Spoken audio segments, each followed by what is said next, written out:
La taqumu kama yaqumul ajim. Ketika aku tiba di hadapan kalian, maka kalian jangan berdiri sebagaimana orang ajam selalu berdiri, memuliakan rajanya, memuliakan orang hebat di antara mereka. Maka Rasulullah tidak mau sahabatnya berdiri memuliakan dia. Maka apa yang berlaku? Sayyidina Hasan bin Thabit ketika Rasulullah tiba, Rasulullah datang, masih tetap berdiri. Sahabat yang lain duduk. Mereka tak nak melanggar perintah Rasulullah, tapi ini Hasan bin Thabit dia berdiri. Lalu Rasulullah SAW melihat Hasan bin Thabit dan sahabat yang lain, kebingungan apa yang dilakukan Hasan. Hasan, kau tidak mau mematuhi perintah Rasulullah SAW. Maka Hasan mengatakan, qiyami lil azizi alayya fardun wa tarkul fardi ma huwa mustaqimu ajibtu liman lahu aqlun salimu yara hadzal jamala wa la yaqumu. Katanya, aku berdiri kepada orang yang mulia adalah kewajiban bagiku, dan meninggalkan sesuatu yang wajib itu tidak benar.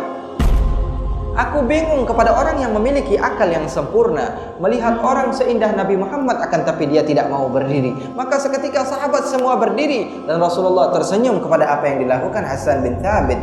Hak bagi Rasulullah untuk tawadhu, itu hak Rasulullah. Rasulullah SAW untuk tidak mau berdiri di hadapannya, itu hak Rasulullah. Tapi hak kita untuk tawadhu, untuk apa? Memuliakan baginda Rasulullah SAW. Sebagaimana yang saya contohkan, bahwa sesungguhnya kalau ada guru di antara guru kalian mengatakan kepada kalian, kalau jumpa saya anak muridku jangan kau cium tangan, anggap saja saya ini sahabatmu, sendalku jangan diambil-ambil, kau duduk sama rata kepadaku, nanti kalau misalnya kau jumpa kepadaku jangan kau anggapku seperti guru, nanti saja kalau di majlis tak apa engkau menganggapku guru, tapi kalau di luar jangan, anggap saja sahabat.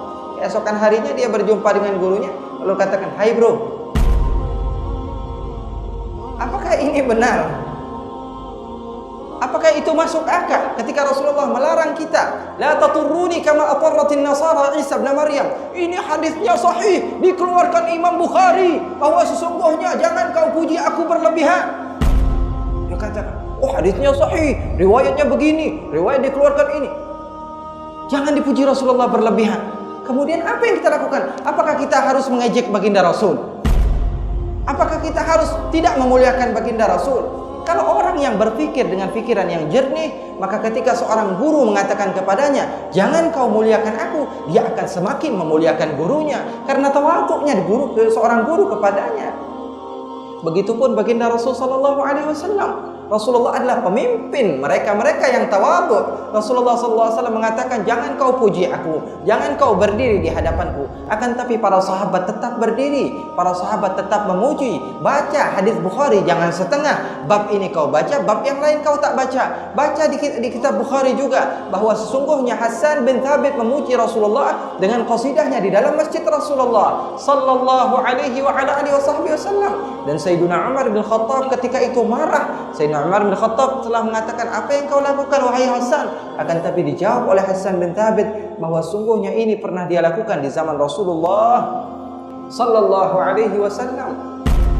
Zaman sekarang zaman fitnah. Ketika seseorang ingin memuliakan Rasul, mereka anggap itu adalah sesuatu yang sesat.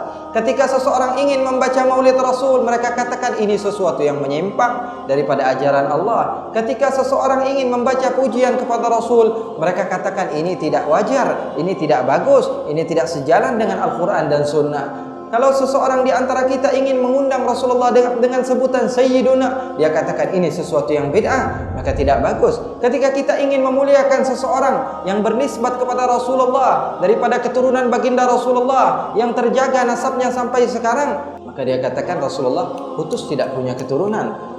Kenapa mereka tidak mau sibuk dengan masalah salat? Ini khilaf antara ini dan itu. Kenapa mereka tidak mau sibuk tentang masalah zakat? Ini khilaf antara ini dan itu. Karena mereka ingin memisahkan antara hubungan kita dengan Rasulullah sallallahu alaihi wasallam. Perhatikan ajaran mereka, selalu bertolak belakang dengan sesuatu yang berurusan dengan baginda Rasulullah sallallahu alaihi wasallam. Alasan mereka karena kita ikut kepada Al-Quran dan ikut kepada Sunnah. Sahabat Nabi semuanya ikut kepada Al-Quran dan ikut kepada Sunnah. Akan tapi mereka memuliakan Rasulullah luar biasa.